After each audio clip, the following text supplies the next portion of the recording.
kitab afala ta'qilun wasta'inu bis sabri was shalah wa innaha lakabiratun illa 'alal khashi'in. Nah, kenapa kok sabar dan sholat selalu digandengkan ya?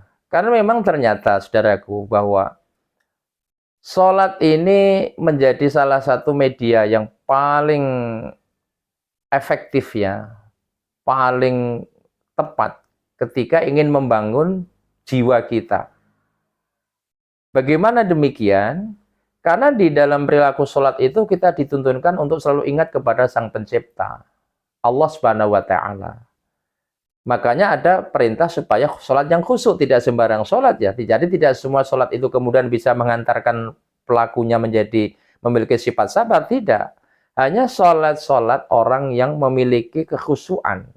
Artinya dia bisa menghadirkan semua ibadah sholat, baik itu gerakannya, bacaannya, makna kandungannya, sehingga dia kembali bahwa semua yang terjadi dalam kehidupan ini hanya memang kehendak Allah Subhanahu wa Ta'ala. Ya. Tapi kalau misalnya kita sholat tetapi kok belum bisa sampai kepada menemukan sabar itu tandanya sholat kita memang ya, mohon maaf ini, mungkin belum sampai kepada tingkat kekhusyuan. Nah, disinilah pentingnya bagaimana seorang muslim menjaga sholat betul-betul ya. Dan kenapa sampai diancam siapa yang meninggalkan sholat man taraka shalah muta'ammidan faqad kafara dan sebagainya itu. Karena kalau kita melepaskannya, kita akan sulit mendapatkan kesabaran.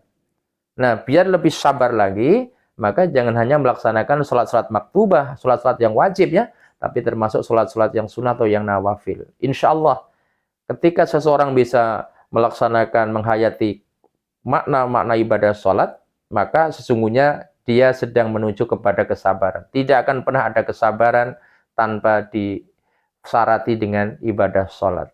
Saya kira itu yang bisa saya sampaikan. Kemudian yang kedua, Pak Mujiman, apa itu trik menjadikan diri kita sabar dalam dakwah?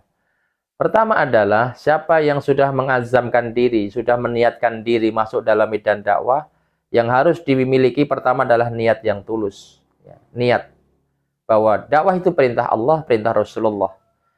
Ketika kita sudah menanamkan niat, maka insya Allah dengan berbagai macam tantangan kita tidak akan luntur, tidak akan lembek, tidak akan lemah.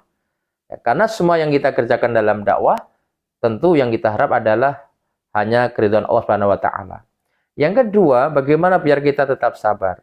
Kita harus memahami tentang sosiologi masyarakat, keragaman masyarakat. Bahwa yang mad'u, orang yang kita dakwah itu kan memiliki latar belakang yang macam-macam. Tingkat pendidikannya beda, kulturnya berbeda, watak tabiatnya berbeda. Dan jangan disamakan dengan kita sebagai da'inya. Justru kita ini mengelola keragaman, perbedaan kondisi umat ya, untuk kita jadikan mereka ini orang-orang yang bisa memahami tentang makna dakwah. Jadi kalau kita misalnya mengukur orang itu dengan diri kita, tentu nggak ada dakwah.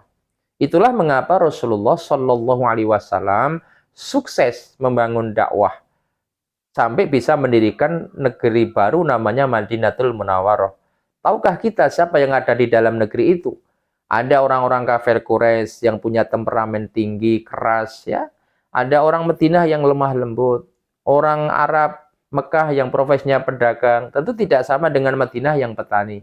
Belum bicara tentang orang-orang di luar muslim seperti di Madinah kan ada kaum Yahudi, kaum Nasrani, tapi semuanya ternyata berdasarkan keahlian Rasulullah dalam menyelami jiwa manusia sehingga Islam bisa diterima.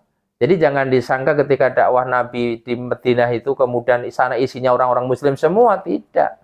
Sebelum orang-orang Islam datang itu kaum Nasrani dan Yahudi lebih banyak populasinya di Madinah. Tapi tentu atas izin Allah dan atas kesabaran Nabi, maka semuanya bisa berjalan dengan baik sampai dengan hari ini. Jadi tentu kita harus membaca tentang justru dakwah ya, metode dakwah yang dijalankan Rasulullah Shallallahu Alaihi Wasallam dan juga Al-Quran, Pak Mujiman, seperti dalam surat An-Nahl 125 yang sudah dihafal hampir semua kaum muslimin ya. Bismillahirrahmanirrahim. Ud'u ila sabili rabbika bil hikmah wal mau'izatil hasanah wajadilhum billati hiya ahsan. Ayat ini kalau dikaji cukup panjang ya. Mudah-mudahan nanti bisa dilihat tafsirnya di surat An-Nahl ayat 125. Demikian Mbak Nona yang bisa saya sampaikan. Terima kasih.